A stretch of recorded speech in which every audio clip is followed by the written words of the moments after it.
I was part of like a singing corner in the front of the pub, and a guy comes along, a local, and he sings on Pucker Buile. Now, this traditional Irish language song is full of energy, feisty, wild energy. Now, the song on Pucker Buile is a very interesting song. It was written in the 40s, 1940s, but it became almost basically like a pop song in the 1960s when Sean O'Shea sung it at Antaractus. There's the Kilorglin Puck Fair that takes place every year in County Kerry, and they capture a wild goat, and he's like the King Puck for the week.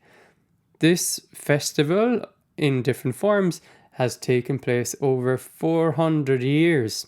So that's real tradition tying us back to the song. And not just that, the story of the puck is very similar to the story of the puka.